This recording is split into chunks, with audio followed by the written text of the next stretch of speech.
Bom dia a todos e todas, sejam muito bem-vindos a mais uma aula do Cálculo 1 pelo Projeto Newton. Vamos chegando aí no chat. Bom dia, meu povo. Separa a aguinha, o cafezinho.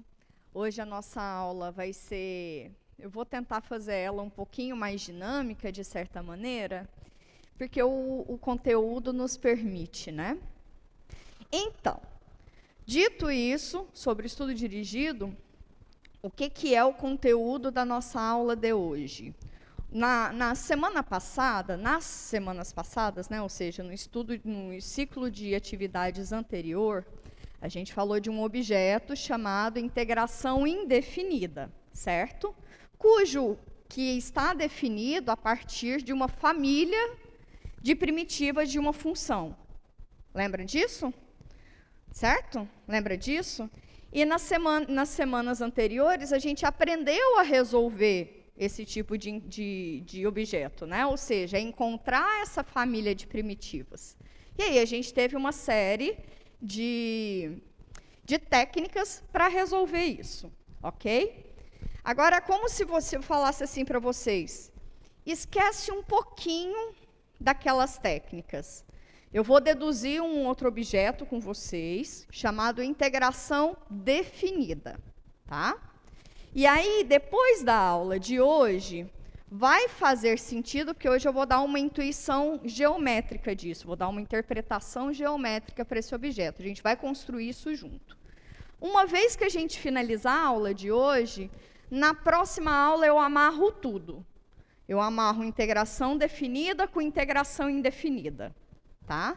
E aí a gente aprende, daí no fim do nosso ciclo de atividades, né, a gente vai aprender esse objeto chamado integração, definida ou indefinida. Mais do que isso, a gente vai contemplar o que a gente chama de cálculo integral. Tá?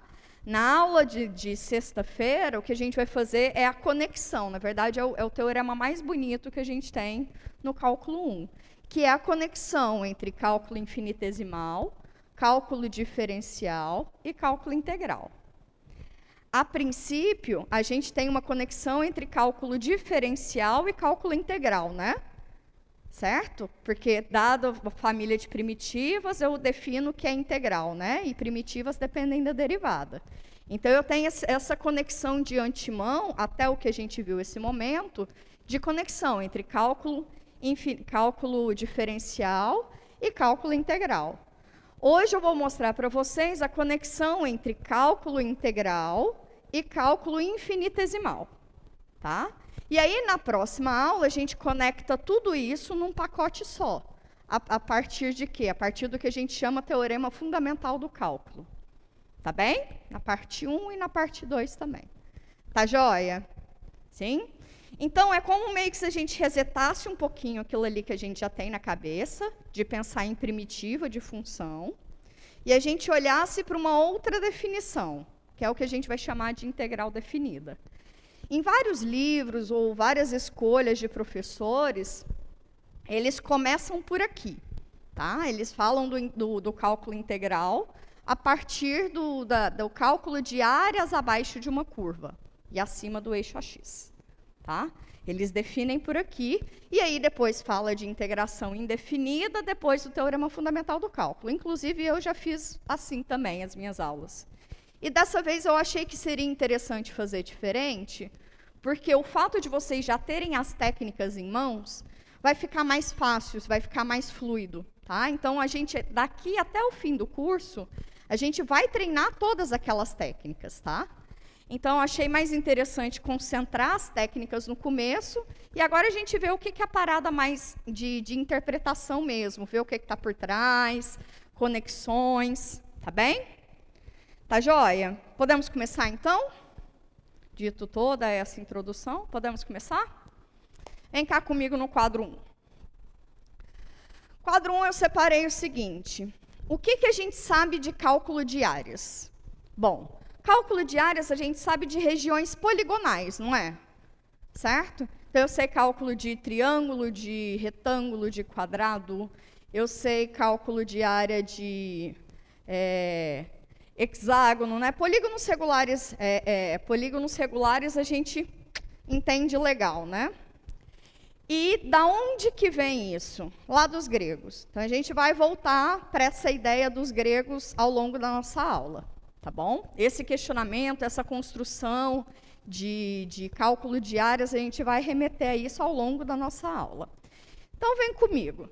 Se eu tiver uma curva, isso aqui é uma curva, né? Y igual a 3 é uma curva no nosso plano cartesiano, certo? É uma curva. Se eu te dar uma curva e te perguntar qual é a área da região abaixo dessa curva e acima do eixo AX, a gente sabe calcular isso, né? Eu tenho um intervalo definido, e isso vai ser muito importante para a gente, tá? É importante saber onde aquilo está definido, é muito importante. Então, eu tenho uma conexão entre os intervalos de definição, não é? Para eu saber a área dessa curva y igual a 3, eu dependo do domínio onde essa função aí está sendo realizada, né? Qual que é o domínio? Aqui eu peguei do intervalo 0 até 4, certo? Então, do intervalo, vou pegar de cá, do intervalo fechado, de 0 até 4. Qual é a área dessa região? Essa região é um retângulo, certo? Qual que é a área de retângulo? Base vezes altura, ou então lado vezes lado, né? Um lado aqui eu tenho quantas unidades? 4, né? De 0 até 4 eu andei 4 unidades. O outro lado, de 0 até 3, eu tenho 3 unidades, né? Então, quantas unidades de área eu tenho aqui? 12 unidades de área. Não estou preocupado com essa unidade, não, tá? Estou preocupada com isso, não. Mas a área, então, da curva y igual a 3, no intervalo de 0 até 4, a gente acabou de ver que é 12, certo? Vou dar uma leve perturbação, ainda no mundo poligonal, mas vou dar uma leve perturbação. Se eu pegar a reta y igual a x, a área abaixo da reta y igual a x e acima do eixo AX, aqui eu estou só olhando acima do eixo AX, tá? Por quê? Porque eu estou olhando só funções cuja valoração dela é sempre maior ou igual que 0, tá? Só no sentido de facilitar a vida mesmo. Mais para frente vocês vão ver que tanto faz como tanto fez. A gente vai fazer ali uma adaptaçãozinha, mas a mesma conclusão que você tira acima do eixo AX, você tiraria abaixo do eixo AX. Tá certo? Então, aqui o que é essa região? Essa região é um triângulo, retângulo, certo? De base, 4 unidades, e altura, 4 unidades também, né? Se eu ando aqui até 4, esse respectivo via essa curva é 4 também, certo? Então, o que é o intervalo de definição da minha curva? O intervalo do eixo x. O eixo x está variando de 0 até 4. Mas qual que é a área da região onde a minha curva é y igual a x? Base vezes altura dividido por 2. Quem é a base aqui? 4 unidades. Quem é a altura aqui? 4 unidades, dividido por 2. Isso aqui me dá, se eu cancelar aqui, 2 com 2, fica 2, 8 unidades de área. Então, a minha área dessa região, essa região me compreende um triângulo, então, é base vezes altura dividido por 2. Vocês percebem que a minha curva, ela, de certa forma, a curva e o intervalo, elas determinam, elas limitam o que é essa área, né? Então, se eu já der um troço que já não é reto, né? Ou seja, que eu não tenho controle sobre esse objeto, né? Se eu pegar um negócio que é um pouquinho curvo, a gente já não sabe calcular essa área, né? A gente sabe só de áreas poligonais, concordam comigo? Tá bom, deixa eu ver como é que está rolando aqui no chat.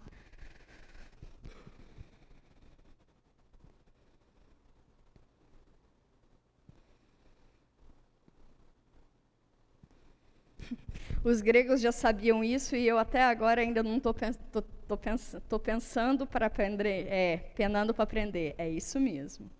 Isso, gente. Eu vou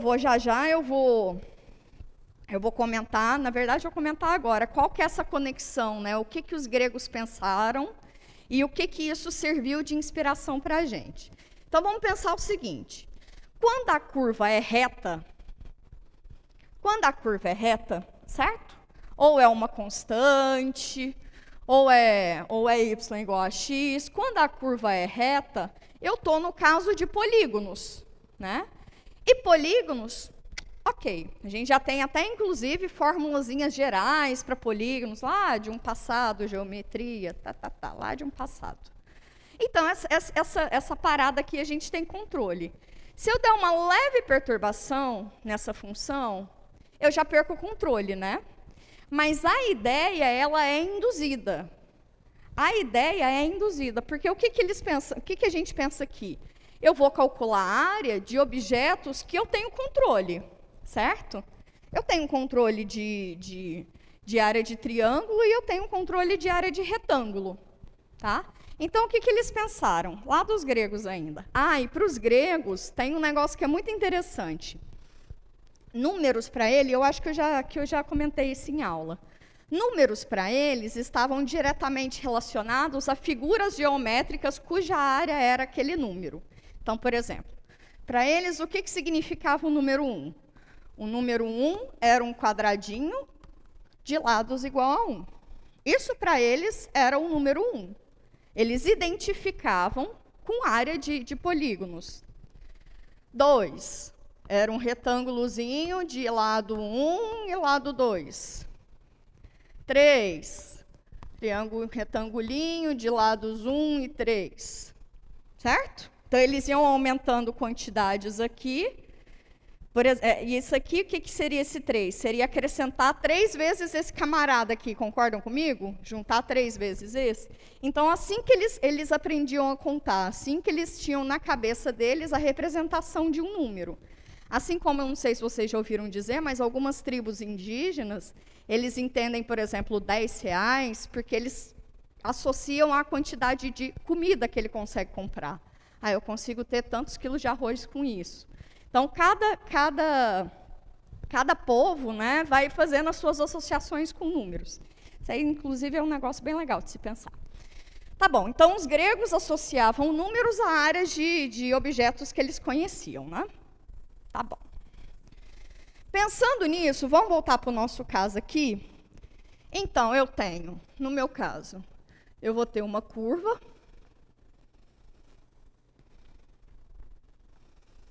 Retinho não está não, mas a gente abstrai. A minha curva agora vai ser x². E essa curva aqui, nesse intervalo, até o fim da aula, a gente vai calcular essa área, tá bom? Com esse método que eu vou deduzir com vocês agora. Tá? Esse mesmo exemplo aqui, a gente vai carregar ele até o fim da aula. E percebam que ele é só uma perturbação, né? Estou dando só um petelequinho assim, estou só multiplicando por x, tá? Do anterior. E aí, a minha curva é essa, no intervalo de 0 até 1. Está bem do feio isso. A gente dá uma diminuída aqui. Nossa.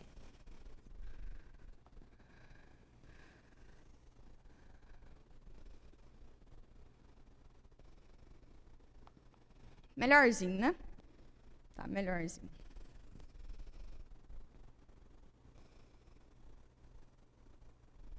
Melhorou. Então, eu estou olhando a curva y igual a x², e isso aqui vai ser no intervalo limitado de 0 até 1. Tá bom? Eu quero achar essa área aqui. Não vou ficar rabiscando muito, mas porque eu quero fazer interferências ainda nela, mas eu quero achar essa área. Tá? Eu quero achar a área abaixo da curva y igual a x², no intervalo de 0 até 1. Professora, o intervalo vai ser sempre importante por causa de quê? Volta aqui para o nosso outro exemplo. Se esse intervalo aqui é de 0 até 5, essa área aqui aumenta, não aumenta? Sim, porque aqui vai aparecer um 5, vai virar 15. Então, o fato do seu intervalo aumentar ou diminuir, ele está diretamente associado ao cálculo da área naquele intervalo, né? Se ele aumenta ou diminui, eu vou ter uma alteração da área, certo? Então, isso para o intervalo é muito importante, muito importante. Então, eu quero no intervalo de 0 até 1, dessa curva, y igual a x ao quadrado. Ok. Como que os gregos faziam? Eles associavam áreas a números, né? E áreas de objetos que eles tinham controle, áreas de quadrados ou retângulos. O que a gente vai fazer aqui? A mesma coisa. Eu vou associar a área desse objeto, a área da curva y igual a x ao quadrado, no intervalo de 0 até 1, vou associar isso a retângulos, que são objetos que eu tenho controle. Concorda comigo? Podia ser retângulo, podia ser quadrado. Concordam comigo? Que eu vou fazer uma coisa bem mais geral, tá? Nesse caso, vocês poderiam falar assim, mas não poderia ser um triângulo, mas você tem menos controle, tá? Retângulo, você tem bastante controle. É base vezes altura, né? Super tranquilo. Como que a gente vai identificar retângulos aqui nessa nossa figura? Para eu identificar retângulos, eu tenho que pegar subintervalos desse intervalo. Concordam comigo? Tá? Porque se eu fizer um retangulão grandão, de 0 até 1, eu tenho esse retangulão aqui, grandão. E isso aqui é muito maior do que a própria área ocupada, concordam comigo? Então, essa estratégia está relacionada à quantidade de subintervalos que eu pego do intervalo 0, 1. Sacaram a ideia? Se eu pegar um intervalão sem divisão, eu tenho essa área grandona aqui, que é muito maior do que a área que eu estou procurando. Então, a estratégia é pegar subdivisões desse intervalo que eu tenho. Ok. Viu que eu não quero? Deixa isso aqui.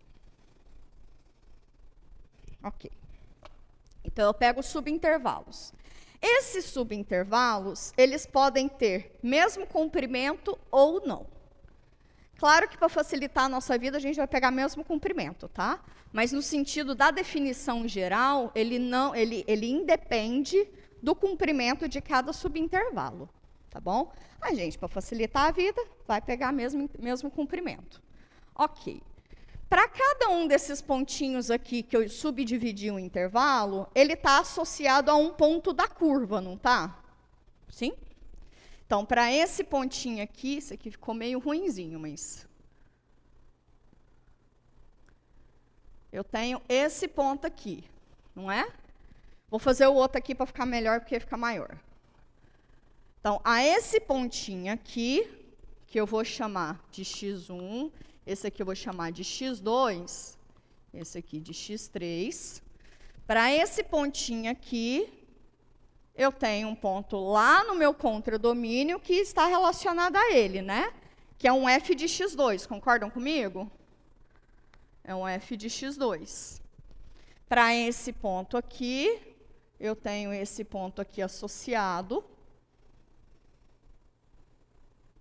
E aqui eu tenho um f de x3. Esse x igual a 1 aqui, eu chamo ele de x4. E para ele aqui em cima, eu tenho um f de x4. Ok? Então, a base do meu retângulo que eu quero construir, eu já tenho. E a altura também. Então, se a base dele é de x1, de 0 até x1, e isso daqui a gente vai chamar de ΔX, de maneira bem geral, tá? Se a base é esse, a altura é o que eu andei até chegar aqui, que é o f de x1. E aí, o que eu estou construindo? Eu estou construindo esses retângulos em amarelo. Ok? Esses retângulos em amarelo.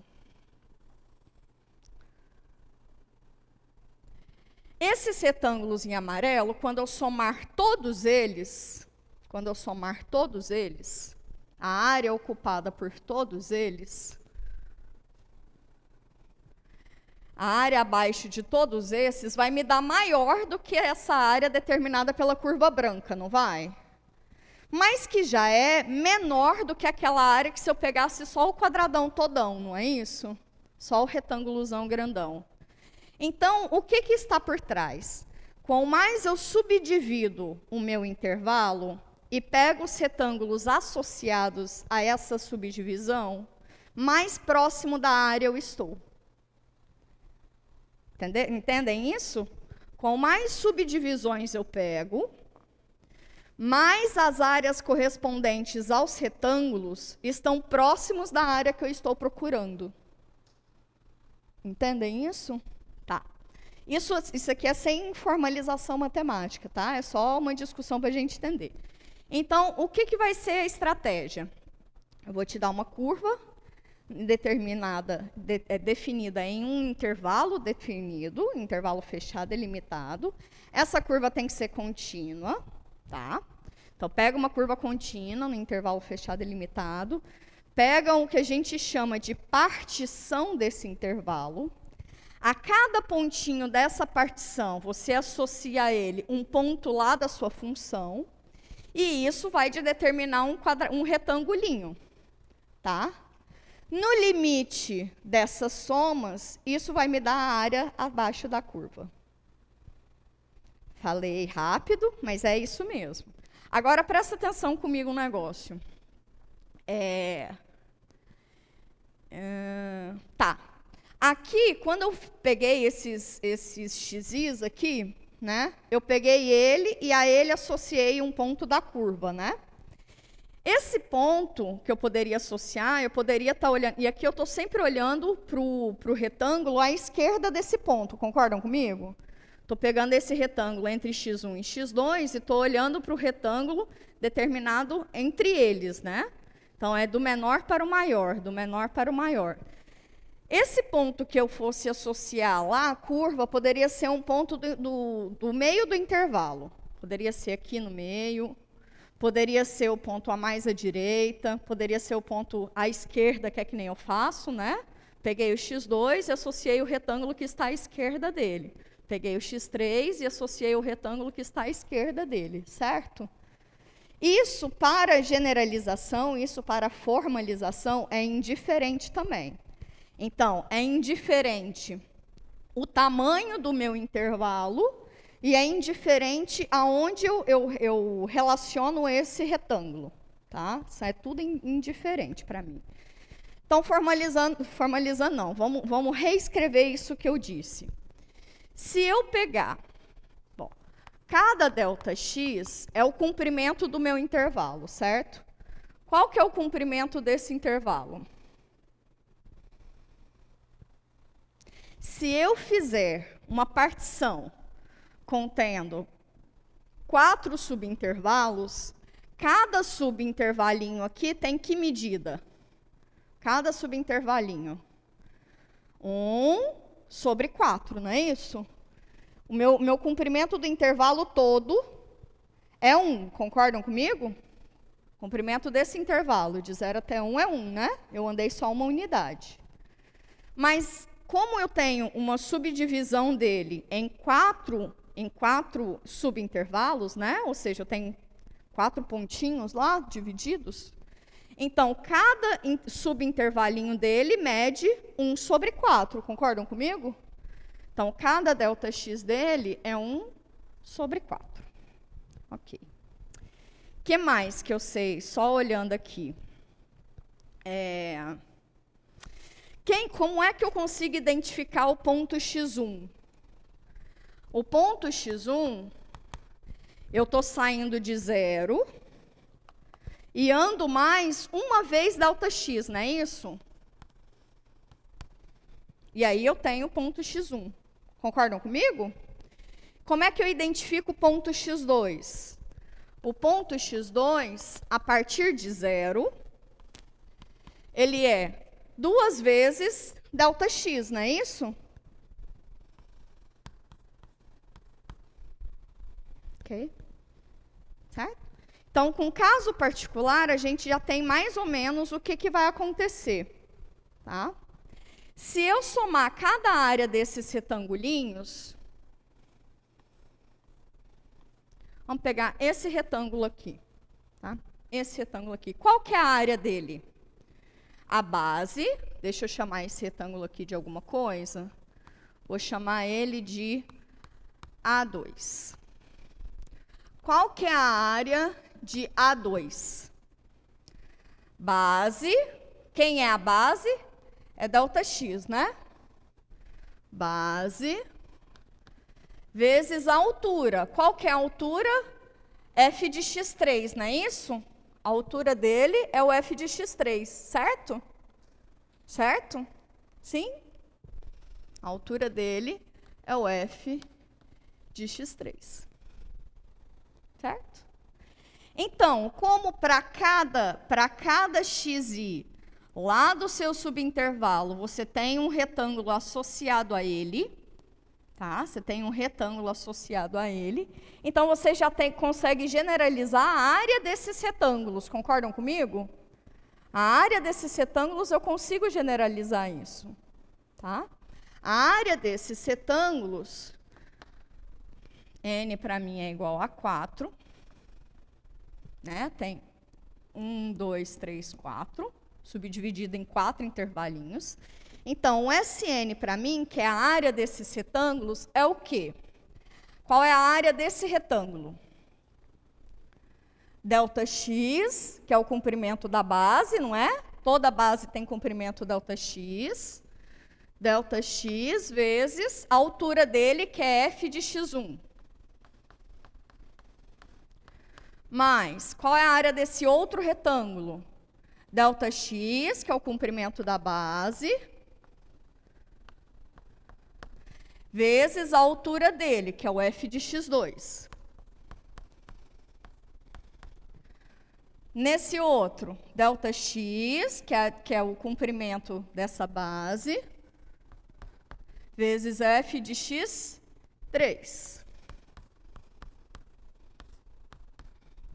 E desse aqui, ΔX, vezes o F do x4, tá? O F de cada xi eu sei calcular, não sei? Porque é o da função, né? A imagem de cada xi pela função eu sei calcular. O delta de x eu também sei calcular. Não é isso? E aí, o que é que vai ser, como é que a gente vai deduzir essa área abaixo dessa curva? Ela vai ser, quanto maior for a minha partição, ou seja, quanto mais eu subdividir esse intervalo, mais retângulos eu vou ter. Se eu tenho mais retângulos, mais a soma das áreas dos retângulos me aproxima da área abaixo da curva. Certo? Vou deixar essa parte de dedução ainda de númerozinho, e agora a gente já vai começar a formalizar. Então, o que vai estar relacionado? O comprimento do intervalo, a quantidade de subintervalos e essa soma desses retângulos. Massa? Tranquilo até aqui? Tranquilo até aqui? Sim? Mais ou menos? Tá. Então, eu vou apagar isso aqui. E aí, a gente já vai para a parte formal. Então, vamos lá. Como é que a gente formaliza esse objeto? Deixa eu só me certificar de um negócio aqui. Massa. Como é que a gente formaliza esse objeto, né? Vou deixar aqui de maneira mais geral. Essa é uma área. O X, o ΔX deixa aí. Esse área aí deixa aí. Eu vou pegar uma curva qualquer agora, tá? Mas eu quero restringir algumas coisas. Ao invés de ser um intervalo de 0 até 1, eu vou fazer ela no intervalo limitado de A até B. Já estou generalizando, tá? Vou construir com vocês isso. Vou pegar no intervalo fechado AB. Essa função ela é contínua. E o x mora no intervalinho fechado AB. Lembra que o intervalo de definição é muito importante, tá? O intervalo onde ela está morando é muito importante. Então, ok. Eu parti lá no nosso exemplo do intervalo 0,1 e tomei uma subdivisão dele, né? Eu particionei esse intervalo 0,1. Como é que a gente formaliza isso matematicamente? Seja P uma partição em quantos subintervalos eu vou fazer? Aqui eu tomei 4 subintervalos, né? Vou pegar N subintervalos. Uma partição em N subintervalos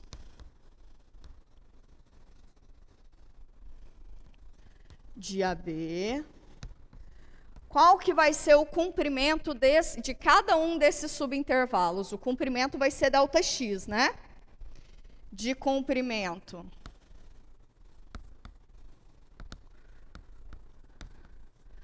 ΔX. Mas qual que é esse comprimento? Como é que a gente definiu sendo esse comprimento? Lembra que aqui a gente falou que o ΔX era 1/4? O que é 1/4? É o comprimento do intervalo 0,1, ou seja, 1 menos 0, dividido pela quantidade de elementos lá da partição, né? Que no caso seriam 4. Então, o ΔX, que é o comprimento de cada subintervalo, ele é o comprimento de todo o intervalo, dividido pela quantidade de elementos lá da partição. Concordam comigo? Vocês estão com uma cara de ponto de interrogação. Se esse aqui é meu ΔX, esse intervalo aqui foi dividido ao meio. Então, é daqui até meio e de meio até 1, certo? Qual é o comprimento de ΔX, que é igual a meio? É a mesma coisa que a distância de 0 até 1, a distância de todo o intervalo, que é 1 menos 0, dividido pela quantidade de partições, né, de elementos da minha partição. Aqui eu só tenho 2, dividido por 2. Se aqui fosse 3, aqui x1, aqui x2. Tenho 3 subintervalos. Qual que seria o ΔX, que é o comprimento de cada subintervalo? É o comprimento do intervalo todo, que é B menos A, né? Que é a distância, é o que eu ando até aqui menos esse, sobre a quantidade de subintervalos que eu tenho 3. Tá claro isso? Tá claro? Quem é o ΔX? Então, meu ΔX é o comprimento do intervalo AB, dividido pela quantidade de subintervalos que eu estou adicionando. Ok? Ok, de comprimento ΔX, dessa maneira. E, o que mais? Eu consigo identificar cada xi desse intervalo, né? Eu vou colocar xk, mas eu consigo identificar cada xi, não é? Lembra que eu deduzi com vocês quem era o x1? Quem era o x1? O x1 é eu andar de 0, a partir de 0, eu ando 1 ΔX, né? Aí eu chego no x1. O x2 é partir de 0, e aí eu ando 2 ΔX, eu chego em x2. Ok? Então, de maneira geral, cada xk é A mais K ΔX. É A mais K vezes ΔX. Com esse K variando de 1 até N. Certo? Então, uma partição em N subintervalos de AB, de comprimento ΔX, com cada um desses xk dessa maneira, é dada de que forma? O meu x0 vai ser o extremo esquerdo desse intervalo. O meu x1, que vai ser menor, né? O meu x1, que é A mais 1 vezes ΔX, vai ser o segundo elemento. Aí, essa partição vai ter N subintervalos, então eu vou ter até o xn menos 1, e o extremo do intervalo vai ser o último ponto da partição, que é exatamente o que eu fiz aqui, né? O zero para mim era o x0, e o 1 para mim era o x4, partição de 4 subintervalos. Sacou? Beleza. Então, essa daqui é a partição do meu subintervalo. Eu estou só formalizando aquilo que a gente deduziu juntos, tá? Então, ok. Dado isso, a partir disso, eu consigo identificar para algum casinho aqui no meio, certo? Para algum casinho ali no meio,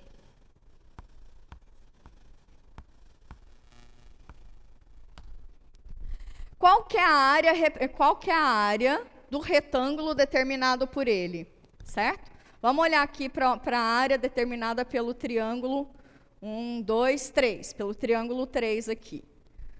Para cada K, a área determinada por ele é o quê? A área dele é ΔX, que é da base, certo? O comprimento da base, vezes a altura dele, que é o F de XK mais 1. 1, 2, 3, o F de XK, que é o F de XK. Ok? É só partir do jeito que a gente fez assim, tá? Cada XK aqui, eu poderia até dizer, cada XK é tomado de tal maneira, tal que a área determinada pelo retângulo por ele é essa, tá? Nas notas eu faço isso bem devagarzinho, deduzo todos os intervalinhos, tá? Isso aqui para algum K no intervalo, que eu chamei lá, o intervalo era IK, eu acho que é IK mesmo. 1, 2, 3, aqui é K, se esse aqui é K, 3, tá certo. XK menos 1, XK, tá? Então, nesse intervalinho XK menos 1, XK, a área do retângulo determinado por ele é essa, né? Delta de x vezes f de x, f de xk. Ok? Ok, como eu tinha comentado com vocês, já que eu tenho as áreas dos retângulos, eu vou pegar a soma das áreas desses retângulos. Vamos lá para o quadro 3, perdão. Então, a soma das áreas dos retângulos, desses retângulos, a gente chama de SN. Porque está, esse N por quê? Está associado à quantidade de subintervalos, tá? Eu tenho N subintervalos na minha partição. Bom, então como é que eu olho essas áreas? Bom, primeiro retângulo, de A até x1. Qual é a área desse retângulo? Delta x vezes f de x1. Ou seja, eu vou olhar para cada K, né? É somar todas essas áreas, concordam comigo? Concordam comigo? Eu vou somar todas essas áreas, certo? Com K variando de 1 até N, que é o tamanho que é o comprimento do meu intervalo. Certo? Concordam comigo? Se eu somar todas essas áreas daqui, ou para cada subintervalo, se eu somar todas essas com K variando de 1 até N, eu tenho todas as áreas dos retângulos. Concordam comigo? Então, esse SN vai ser delta x vezes f de x0 mais delta x vezes f de x0, não, comecei a partir de 1. F de x1. Esteticamente, isso aqui para mim não é legal. Eu vou fazer o comutativo, tá? O produto pode ser comutativo. Então, não quero escrever assim, eu vou escrever f de x2 vezes delta x. Até onde? Até n, né? F de xn vezes delta x. essa área, x1 aqui está 2 vezes, x2, x3. Essa soma dessas áreas recebe um nome particular. Ela é chamada de soma de Riemann. Tá. Ok. Então, essa daí é a soma das áreas.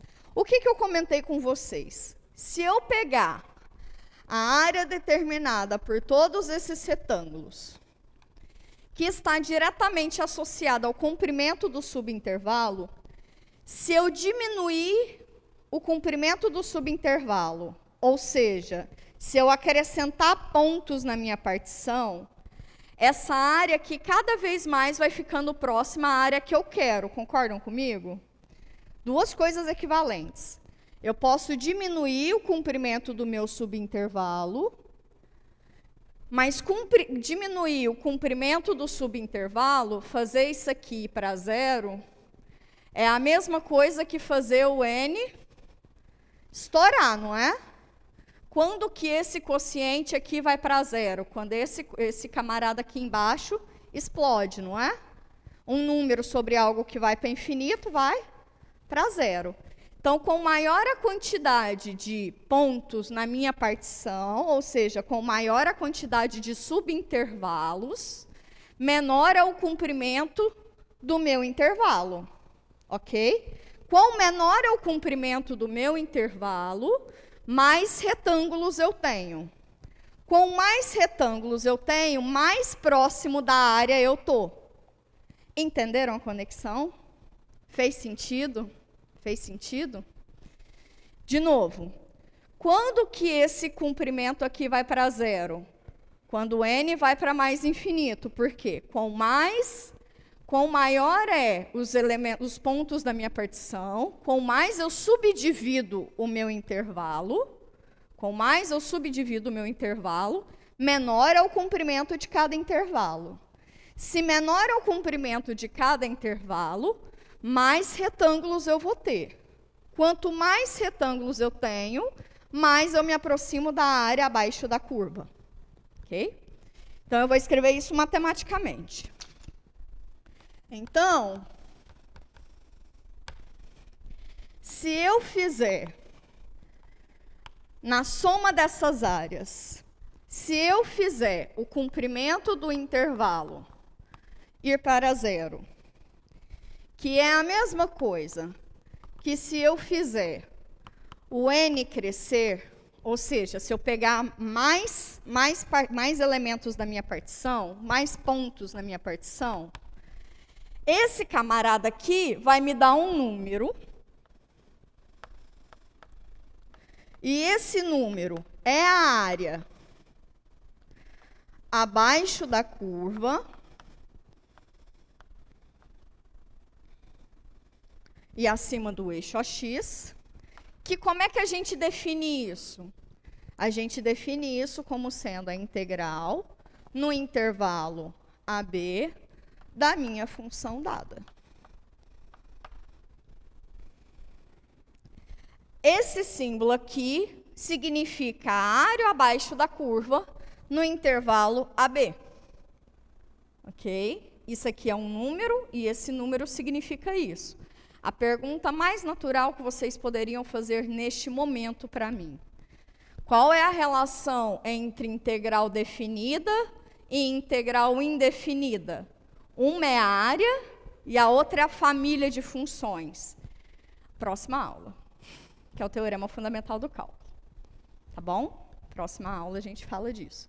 Mas, a princípio, como que vocês podem entender esse objeto? Esse objeto vai ser um número. Esse número significa a área abaixo da curva no intervalo AB.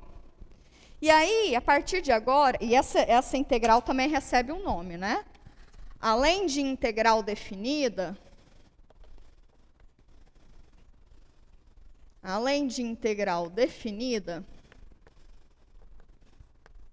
ele recebe o nome de integral de Riemann.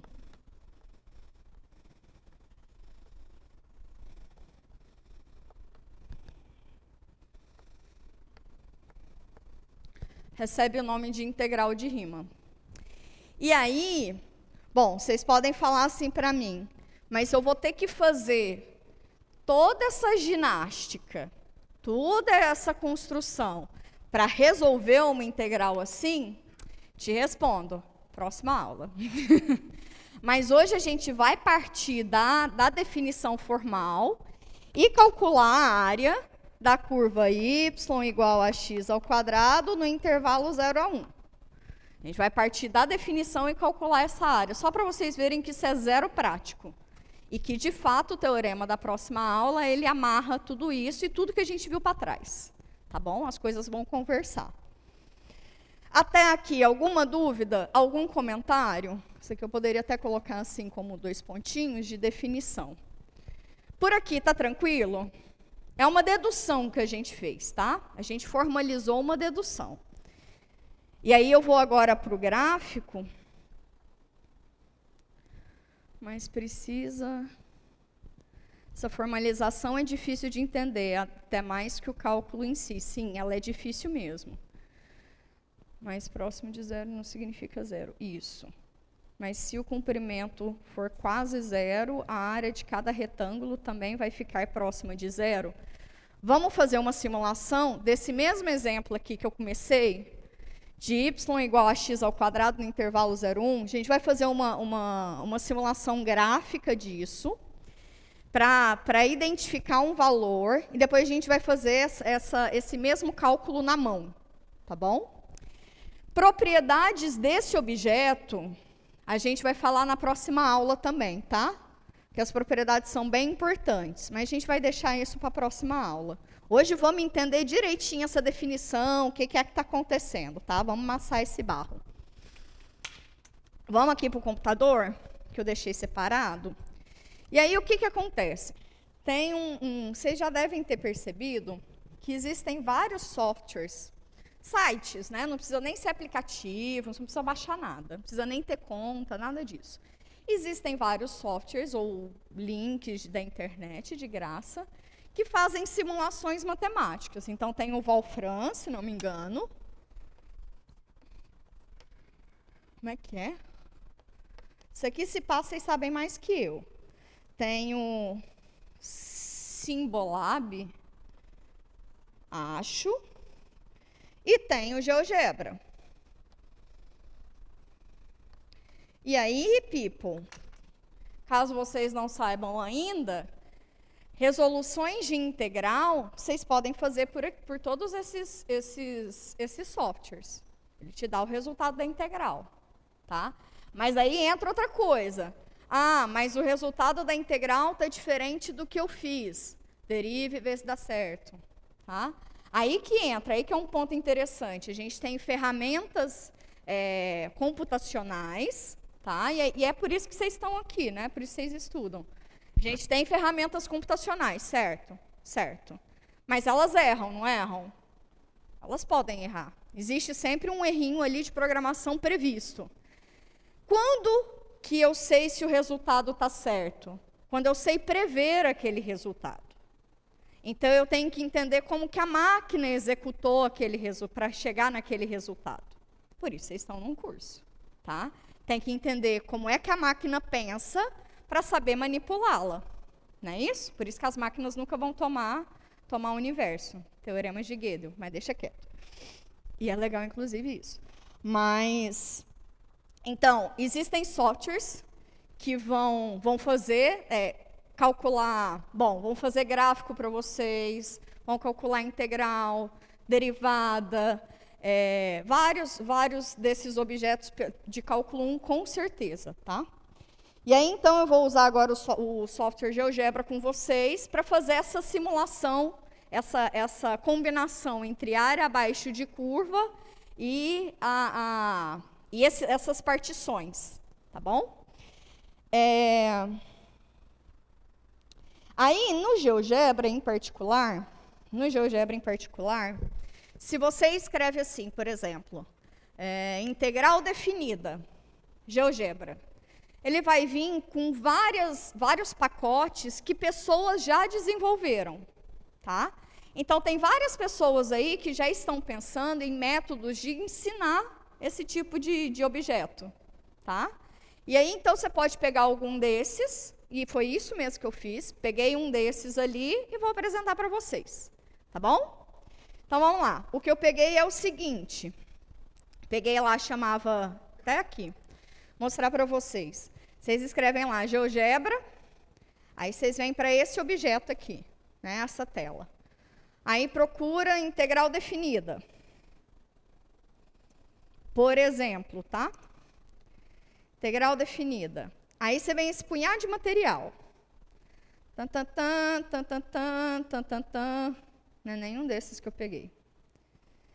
Bom, aí você pode escolher o que você preferir, né? Eu queria um que tinha área de retângulos, aí eu escolhi um que eu não estou achando aqui neste momento, mas é esse aqui. Tá?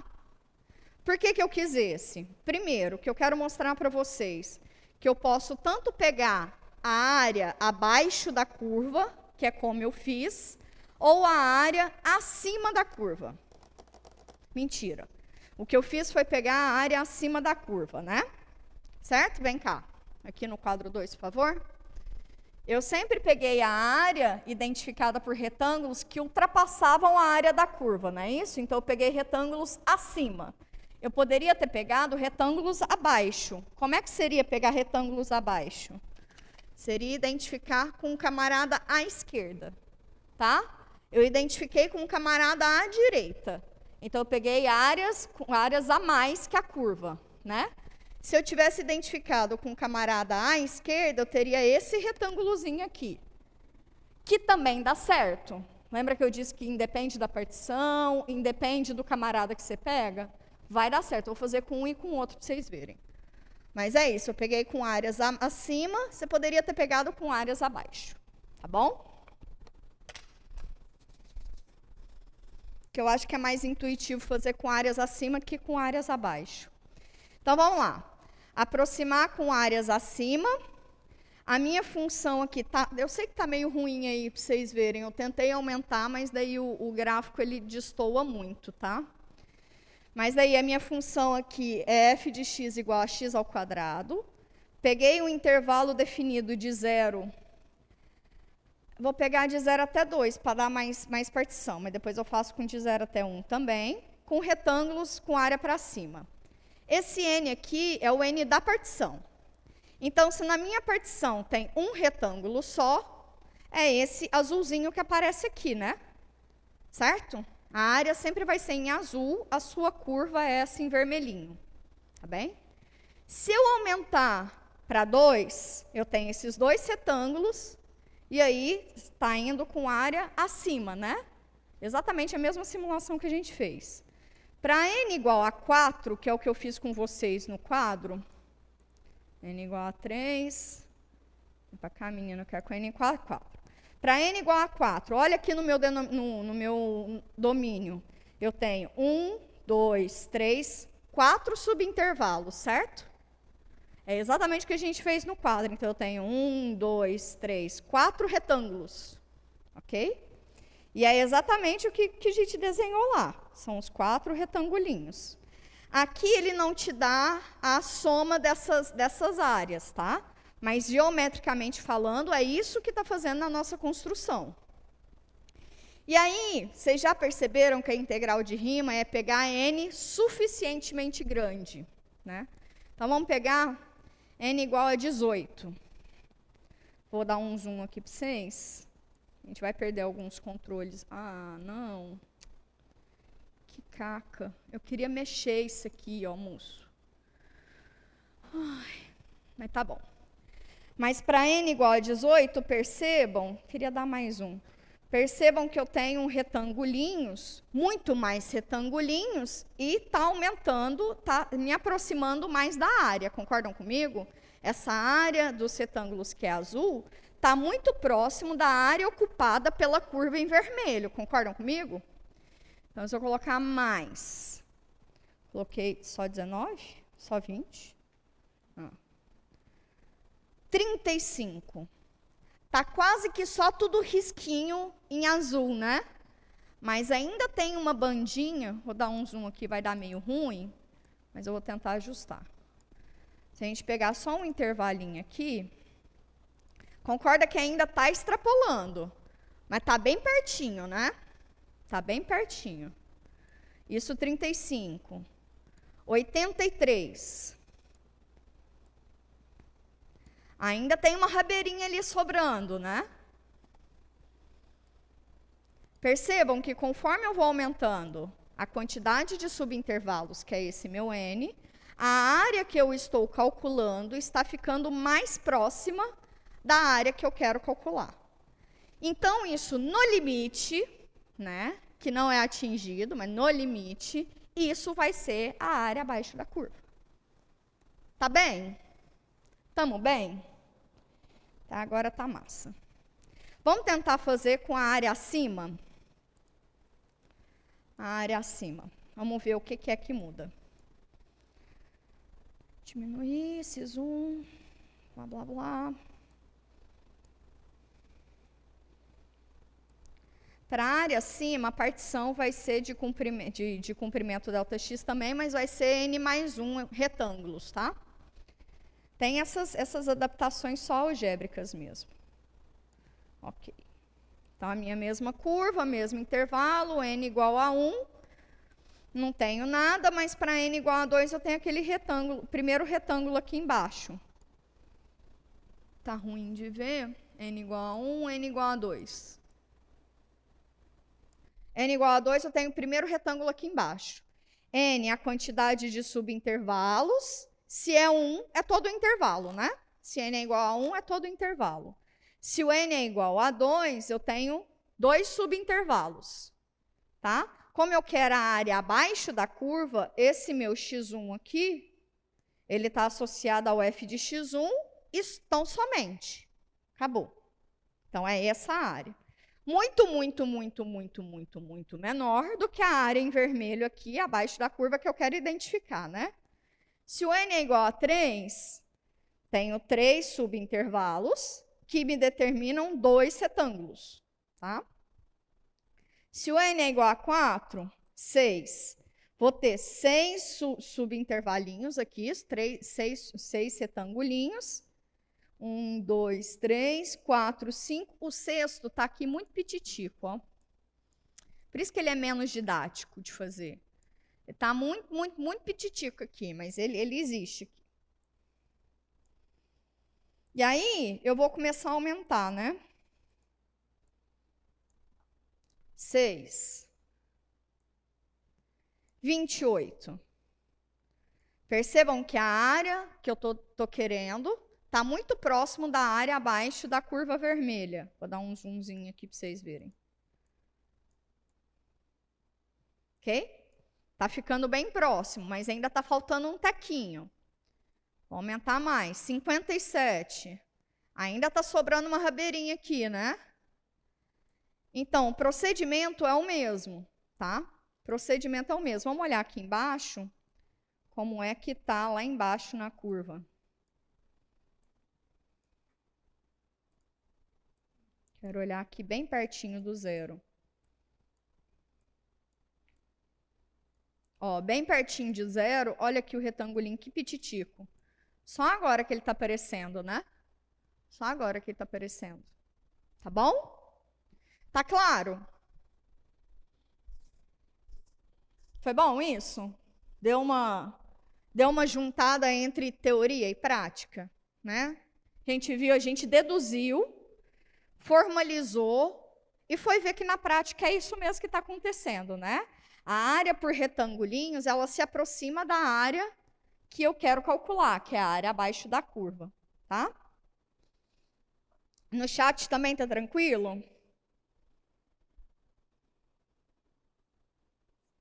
Sim?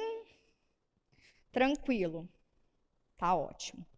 De novo, esse paralelo que a gente vai fazer entre integração indefinida e integração definida é a aula que vem, tá bom? A princípio, integração definida para a gente é a área abaixo da curva, no intervalo limitado, acima do eixo AX, tá?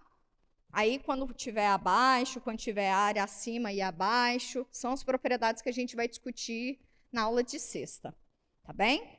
Então tá bom, então vamos fazer o seguinte, sem muitas delongas, que hoje eu queria mais apresentar mesmo esse objeto e deduzir com vocês. Massa, foi isso. Ah, um jeito, eu acabei me escrevendo aqui, tá? Essa maneira de olhar, isso, vou comentar agora, que vai facilitar a nossa vida. Algumas dificuldades que nós temos no ambiente de integração definida, tá?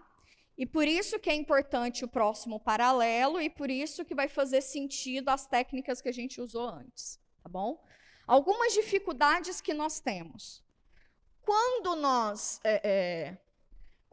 vamos falar de integração definida, uma das coisas que está na cabeça de vocês é que isso representa a área abaixo da curva f de x no intervalo AB, certo? A partir de agora, isso aqui já está na cabeça de vocês. Mas essa área envolve um limite, né? E mais que envolver um limite, ele envolve uma soma, certo? Certo? Que é a soma de rima. Essa soma, a gente consegue escrever ela de uma maneira mais compacta, tá? Como que seria essa maneira mais compacta? Isso é importante deduzir nesse momento. Porque poucos de vocês já viram somatórios, né, na vida. Então, esse é um momento importante. Cadê aquele gizinho gostosinho? Achei. Então, vamos lá. Então, essa soma aqui, a gente consegue deixar ela de uma maneira mais reduzida, mais limpinha, tá? Vamos só organizar ela? Aqui mesmo. Vamos olhar em cada uma dessas parcelas. O que eu tenho em comum em cada uma dessas parcelas? Eu tenho ΔX, não tenho?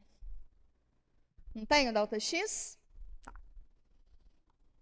Então, eu tenho ΔX em comum. O ΔX está num produto, não é?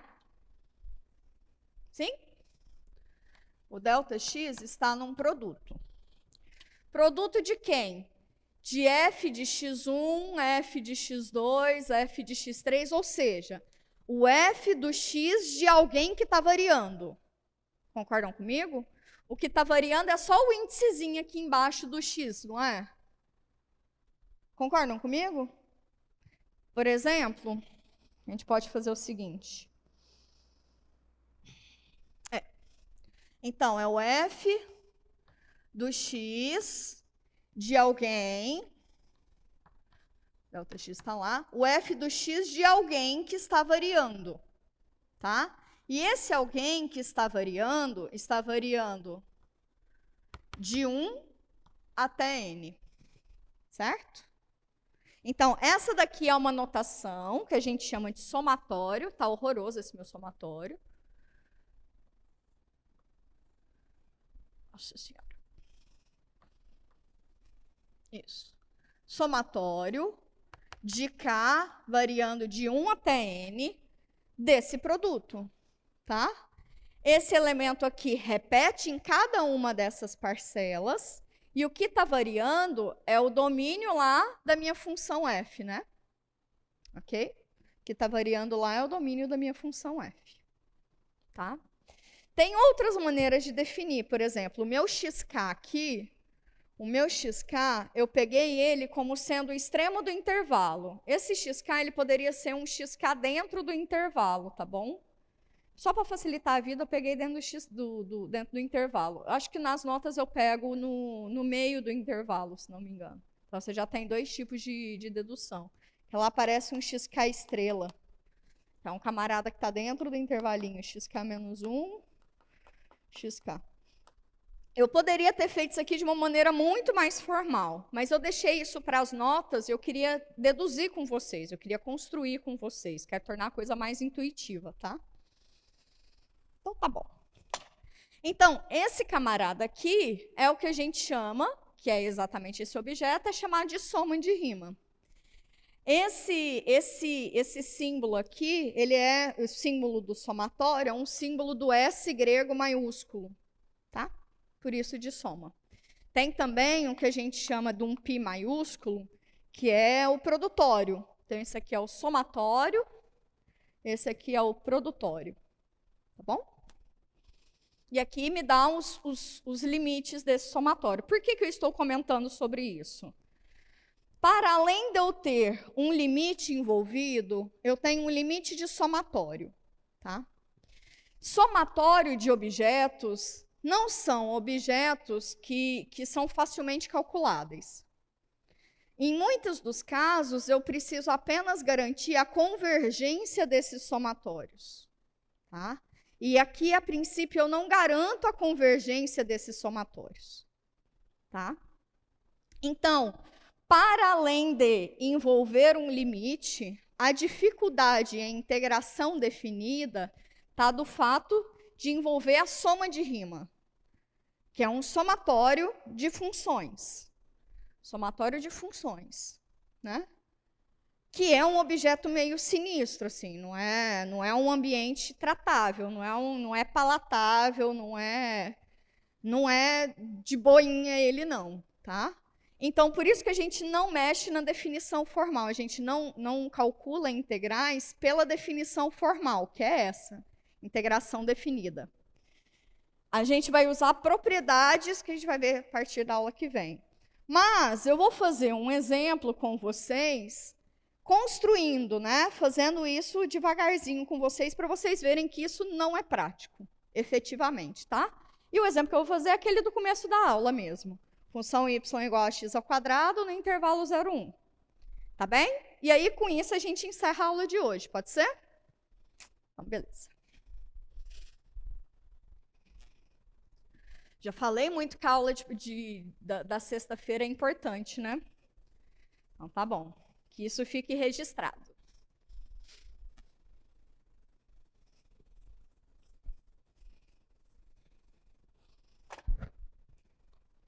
Então, nosso exemplo.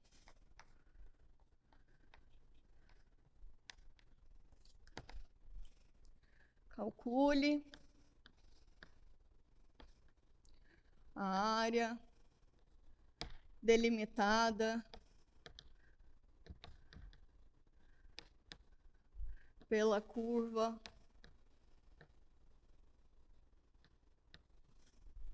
y igual a x ao quadrado no intervalo de 0 até 1. Ok? Essa curva, nesse intervalo, ela está acima do eixo AX, né? Então, ela está entrando no nosso universo, que é uma curva contínua acima do eixo AX, né? Curva contínua acima do eixo AX, no intervalo fechado e limitado. O que a gente vai fazer é transcrever isso numericamente. Tá bom? Então, tá bom. Vamos fazer um desenho aqui, só para não ficar só formalismos. É exatamente aquela curva que eu comecei a partir para vocês. Intervalo 0, 1. Eu quero esta área. Ok? Tá bem? Então, tá bem. Então, a gente vai partir de onde? Pegar uma partição para o intervalo 0, 1. Seja P uma partição para um intervalo 0, 1 em n subintervalos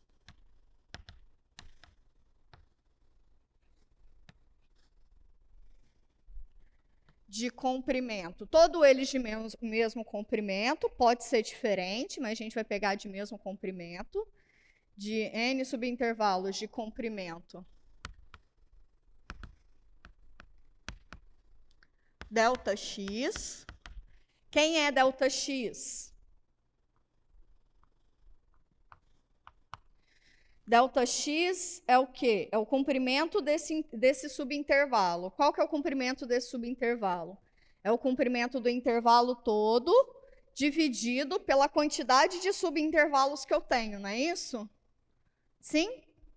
Então, ele é o tamanho do intervalo todo dividido pela quantidade de subintervalos. Ou então, se a gente olhar lá no quadro 2, que é exatamente igual a isso, certo?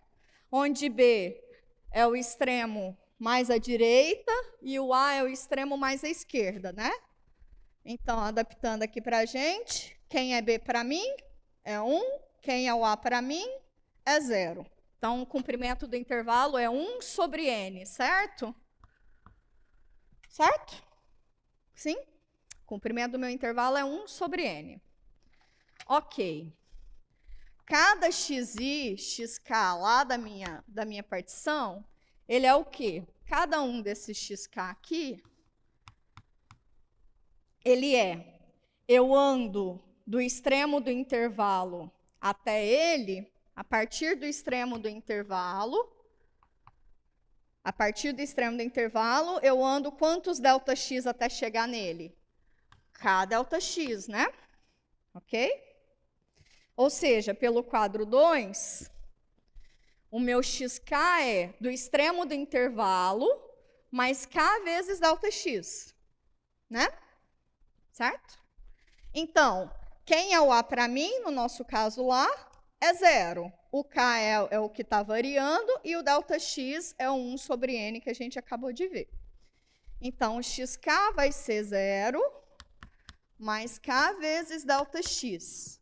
Rearranjando isso aqui é a mesma coisa que K vezes quem é ΔX, 1 sobre N. Então, é K sobre N. Ok? Sim? Então, já vou apagar e dar uma resumida aqui. Então, meu xk é K sobre N. Pode deixar assim mesmo. O que mais que eu preciso?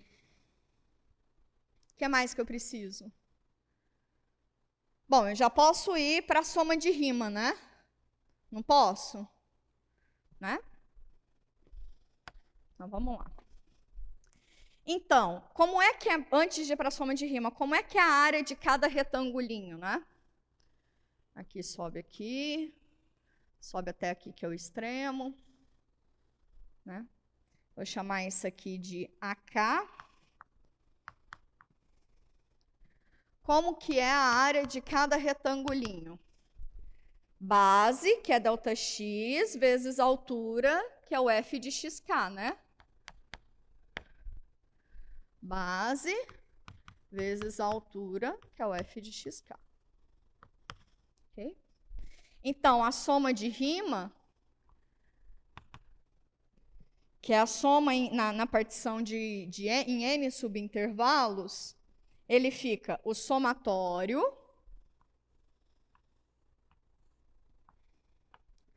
com K variando de 1 até N, dessas áreas, né?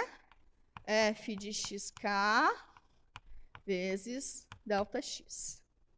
Vamos adaptar para o nosso universo? Porque o ΔX eu sei quem é. ΔX eu sei quem é. F de xk eu sei quem é, né? Que é o F avaliado em xk. E o xk eu tenho aqui. Certo? O F eu tenho aqui também. F de x eu tenho aqui. Não é isso? Então, como é que eu reescrevo esse somatório? Somatório de K variando de 1 até N. F de xk. Vou fazer aqui no cantinho. Quem é o F de xk? É o F avaliado, quem é xk? Em K sobre N. O que a minha função faz? Pega o camarada lá dentro e calcula o quadrado dele, não é isso? Então, a F no camarada lá dentro vai ser o quadrado do de cima sobre o quadrado do de baixo. Beleza? Tranquilo? Então, tranquilo. Então, esse F de xk, eu posso escrever ele como sendo K sobre N ao quadrado. Quem é o ΔX? O ΔX é 1 sobre N, né? Que é o comprimento do intervalo dividido pela quantidade de subintervalos. 1 sobre N. Vamos lá para o quadro 2, porque agora, para eu achar a integral definida, eu tenho que passar o limite nesse camarada quando o N vai para infinito, não é isso? Ok? Para eu achar a integral de rima, é passar o limite na soma de rima quando o N vai para infinito. Uma das maneiras, né? De maneira mais prática é isso, né? Então, eu tenho que pegar esse objeto, entender esse objeto, para depois passar esse limite. Concordam comigo? E daí eu vou ter um número que eu estou procurando. Sim? Sim? Então, sim. Então, vou pegar esse objeto aqui.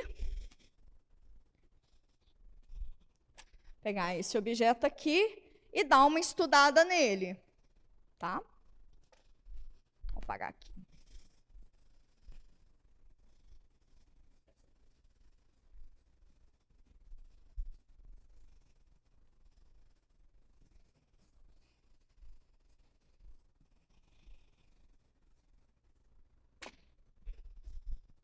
Ok. Bom, meu SN é igual. Vou só copiar ele aqui. Somatório de K variando de 1 até N, de K sobre N ao quadrado, vezes 1 sobre N. Vou fazer um pouquinho de manipulação algébrica aqui, tá bom? Pensa aqui comigo. Nesse somatório, é o K que está variando, não é? Que é esse camarada aqui. Então, o N não está variando. Quantos N's eu tenho aqui no produto? Tenho 2 de K vezes esse, dá N ao cubo, não é isso? Concordam comigo? Que esse camarada aqui é a mesma coisa que K ao quadrado sobre N ao cubo, não é isso? Esse N vezes esse N dá o N ao cubo. Com esse N aqui está ao quadrado e aqui em cima eu tenho o K ao quadrado. Tranquilo aí? Tranquilo? Então, beleza. Então, como o K é só o K que está variando, o meu N aqui não interfere, né? Consegue entender isso? O N aqui, ele não interfere. Ou então, a gente pode fazer o seguinte, vamos abrir esse somatório, para ver se facilita a vida. Vamos abrir esse somatório. Esse somatório é quem? Para K igual a 1, 1 ao quadrado sobre N ao cubo, né? Quem é 1 ao quadrado sobre N ao cubo? 1 sobre N ao cubo, ok. Para K igual a 2, 2 ao quadrado sobre N ao cubo. Para K igual a 3, 3 ao quadrado sobre N ao cubo.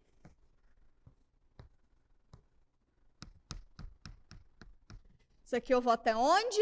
N ao quadrado sobre N ao cubo, né? Não altera ele não, deixa aí quietinho.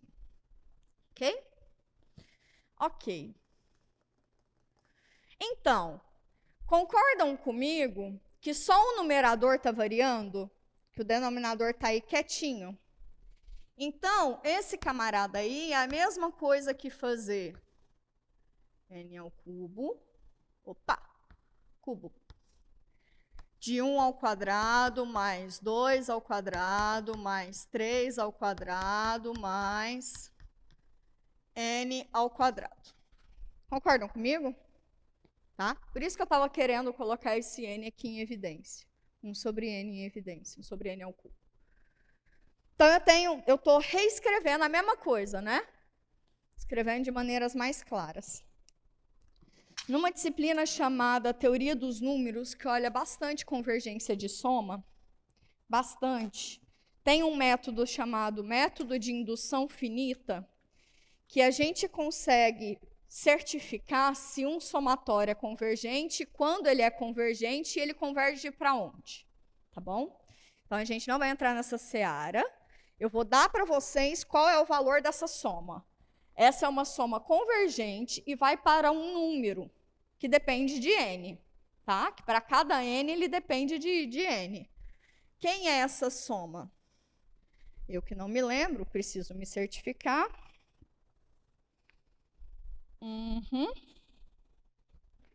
Vai para n, que multiplica n mais 1, vezes 2n mais 1, dividido por 6. Isso é o somatório. Outra forma que eu poderia ter escrito isso é o somatório de k ao quadrado com esse k variando de 1 até n, tá?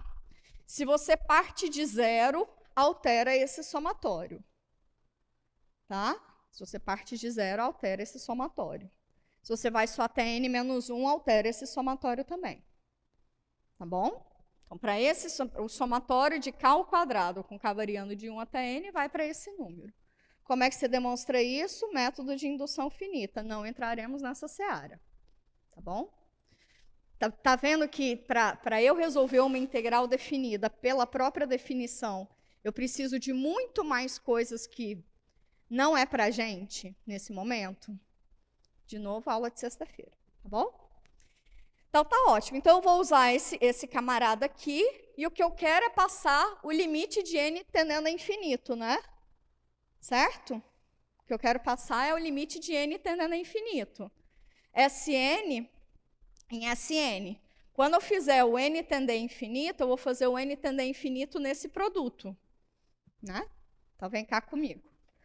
Então eu quero o limite de Sn com n tendendo a infinito, onde quem é Sn é o limite de n tendendo a infinito, de 1 sobre n ao cubo, vezes esse número, né? Sim? 1 sobre n ao cubo, vezes esse número aqui.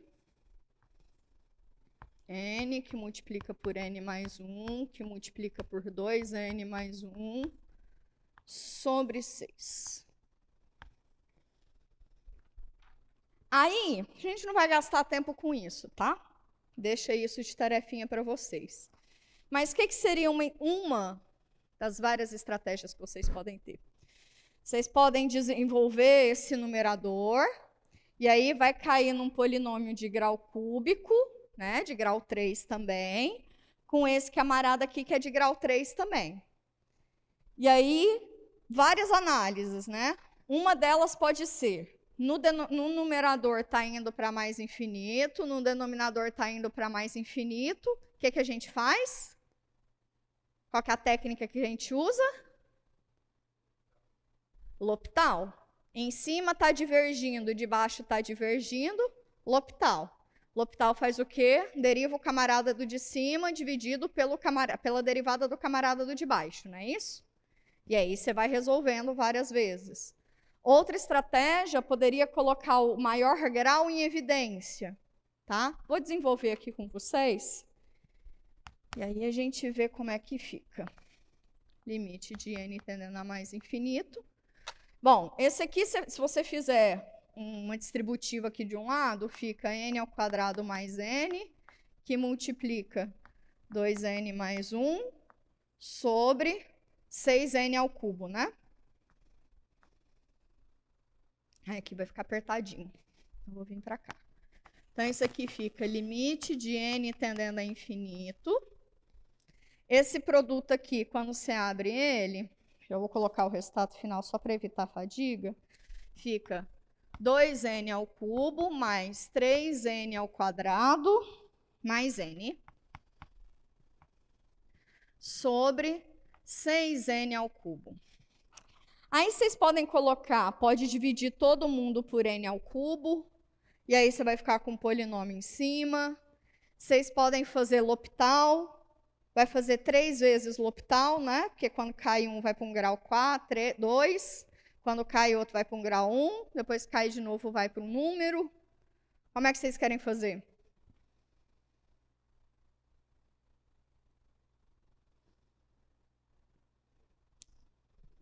Quer dividir esse polinômio aqui por 6n ao cubo? Quer fazer 3 vezes L'Hopital? Vamos, people! Esse aqui a gente sabe fazer. Esse aqui a gente não sabia fazer, não. Mas esse aqui a gente sabe. Como que vocês preferem?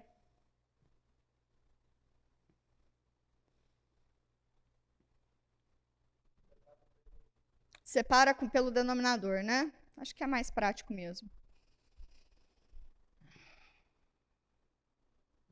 Oi, Ivanildo, quando você perguntou isso, Você perguntou a partir do extremo ou da origem do intervalo.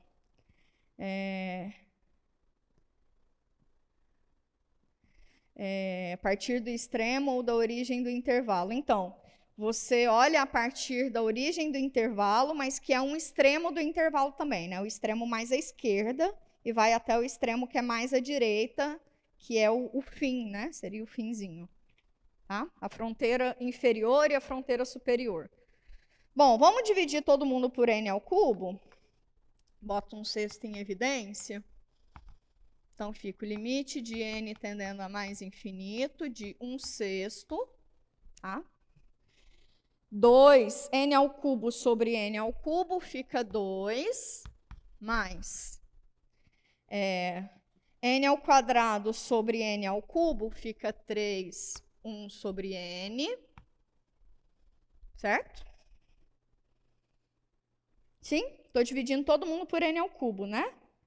Então, coloquei 1/6 em evidência para facilitar a minha vida. Então, fica 2, n ao cubo sobre n ao cubo fica 1. N ao quadrado sobre n ao cubo fica 1 sobre n. N sobre n ao cubo fica 1 sobre n ao quadrado. Ok? Eu vou fazer esse produto aqui com todo mundo, mas antes disso, raciocina comigo. Limite da soma é a soma dos limites quando eles existem, né? O limite de um número sobre alguma coisa que vai para mais infinito existe, não existe? Isso vai para onde? Um número sobre algo que vai para mais ou menos infinito, isso no limite vai para onde? 0. Então, esse camarada aqui vai para 0. O limite de um número sobre algo que vai para mais ou menos infinito vai para onde? Para 0. Então, para onde que vai esse limite? 2 sobre 6. O que é 2 sobre 6? 1/3. Mas, se esse limite aqui é 1/3, o que eu acabei de verificar? Que é a integral definida no intervalo de 0 até 1, que é o meu AB desse caso, da função que é x ao quadrado dx é igual a 1/3. Ok? Ok? Tá. Aqui pra gente, o dx também é aquele elemento, a gente chama de elemento de área, mas que é o que também está relacionado à variável aqui de dentro, tá? Por isso que vai fazer muito sentido a próxima aula, que vai juntar integral indefinida, que é aquela família de primitivas de uma função, a integral definida, que é a área abaixo da curva determinada naquele intervalo. Tá bom? No próximo, na sexta-feira vai ser muito importante isso. Dúvidas? Comentários? Difícil? Fácil?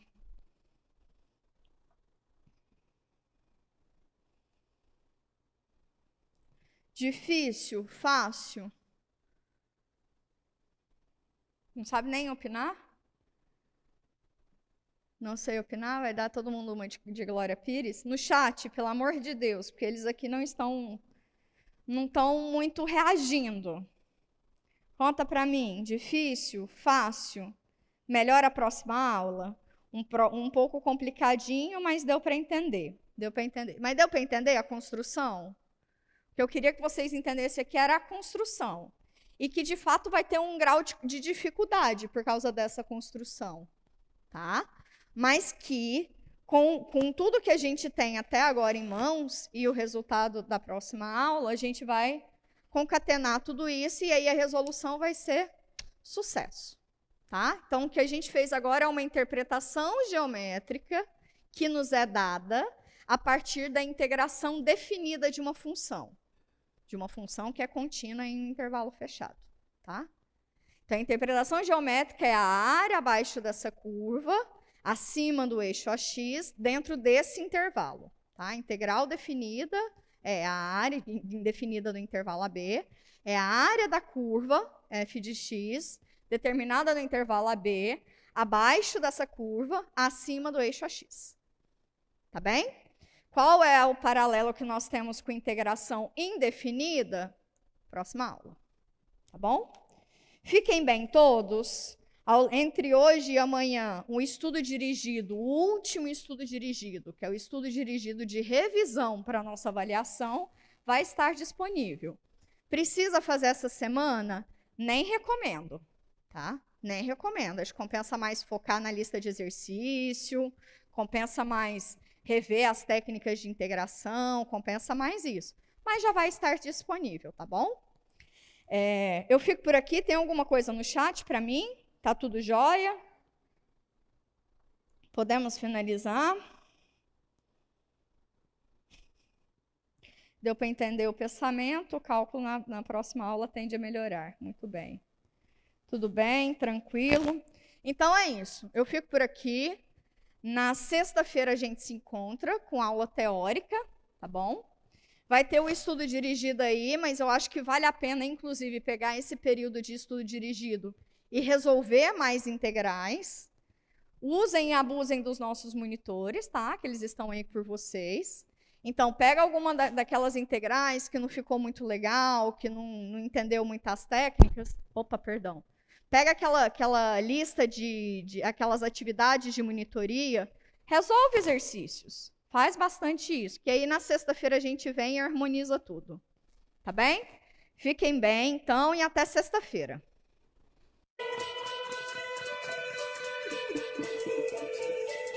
O que você achou da aula de hoje? Ainda ficou com dúvidas? Procure os monitores do projeto. Eles estão prontos para ajudar. Aproveite todos os nossos recursos. Acesse a sala de aula do Moodle e assista aos vídeos. Bons estudos e até logo!